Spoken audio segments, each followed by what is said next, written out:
رسول کی اطاعت کلی اور شدید محبت مل کر کیا بنیں گی؟ اتباع. اور اتباع کا درجہ کیا ہے؟ قل ان کنتم تحبون اللہ فاتبعونی یحببکم اللہ. اے نبی ان سے کہہ دیجئے اگر تم اللہ سے محبت کرتے ہو تو میرا اتباع کرو، میری پیروی کرو، میرے نقش قدم پر چلو. اب آپ سوچئے اگر ہم کاروبار کر رہے ہیں، فرض کیجئے کوئی شخص 100% دیانتداری سے کام کر رہا ہے، کوئی شخص سود کے اندر براہ راست ملوث نہیں ہے، نماز پڑھتا ہے، روزہ رکھتا ہے،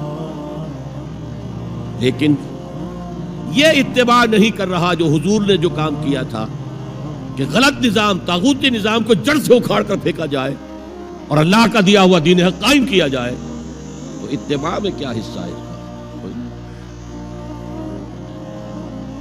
ایک سوال آپ سے کرتا ہوں، حضور نے وحی کے آغاز کے بعد کوئی کاروبار کیا؟ جی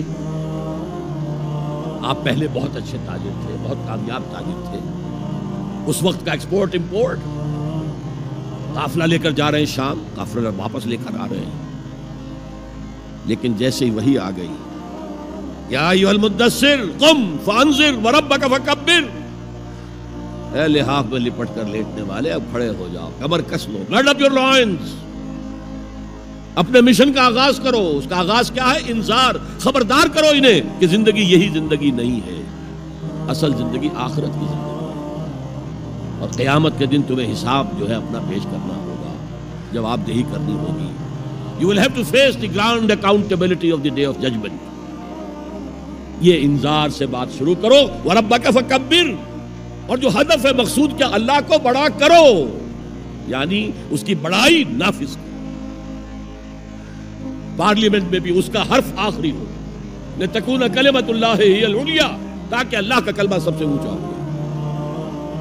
یہ نہیں کہ صاحب ہمارے تو 60% لوگوں نے یہ رائے دے دی، بس اب ہم نہیں جانتے کہ قرآن میں کیا ہے یا کسی اور آسمانی ہدایت میں کیا ہے، تورات میں کیا ہے، انجیل میں کیا، ہم نہیں جانتے. اگر ہم اس کے خلاف جد و جہد نہیں کرتے تو اتباع میں کوئی حصہ نہیں.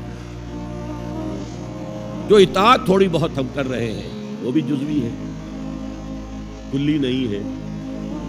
اسی لیے دنیا کی رسوائی وہ تو ہمارے ماتھے پر لکھی ہے، ضربت علیہم الذلۃ والمسکنۃ وباؤوا بغضب من اللہ. آج ہمارا حال یہ ہے. تو اتباع رسول، محبت رسول کا تقاضا، وہی جد و جہد کرو، وہی جد و جہد کرو. اسی کا نام جہاد فی سبیل اللہ ہے. بدقسمتی سے خود ہم نے غلط انٹرپریٹیشن جہاد کی ہے، جس کی وجہ سے دشمنوں کو موقع ملا. جہاد کے معنی جنگ، حالانکہ جہاد کے معنی تو جنگ نہیں ہے. جہاد جد و جہد کا نام ہے، کوشش. جہد کے مقابلے میں آئے گی تو وہ جہاد ہے.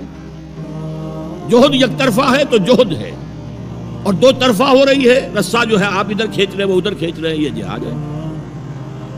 آپ توحید کا پرچم اٹھائے ہوئے ہیں، توحید پھیلا رہے ہیں، وہ شرک پھیلا رہے ہیں، یہ جہاد ہے.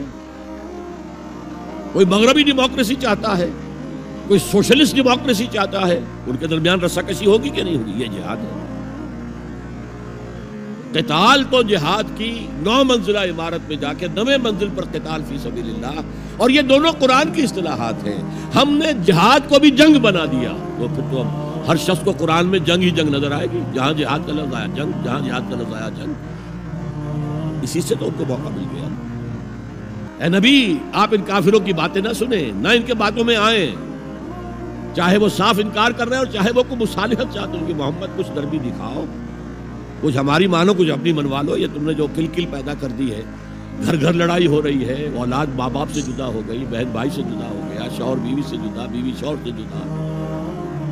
جو کہتے ہیں کہ a house divided amongst itself cannot stand. ہمارا تو تم نے قبائلی جو ہمارا روب تھا وہ ختم کر دیا دنیا میں.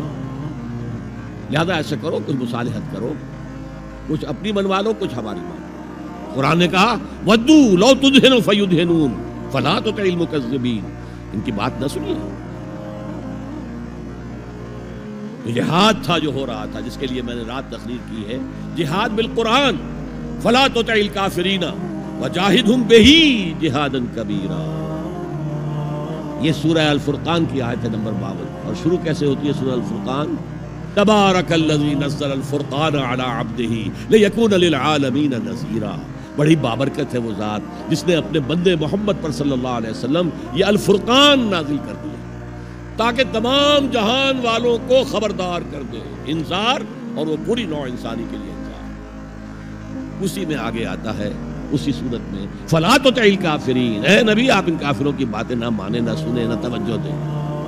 وجاہدہم بہ، اس قرآن کے ذریعے سے جہاد کیجئے.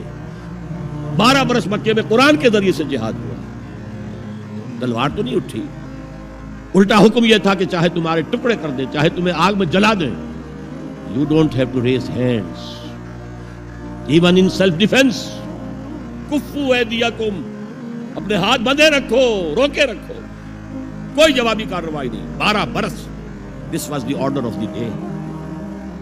یہ جہاد بالقرآن، اس جہاد بالقرآن کے ذریعے سے لوگوں کو کھینچا گیا، پھر بیعت لے کر ان سے ان کو منظم جماعت بنایا گیا، پھر ان کا تزکیہ کیا گیا. تزکیہ کس بات کا؟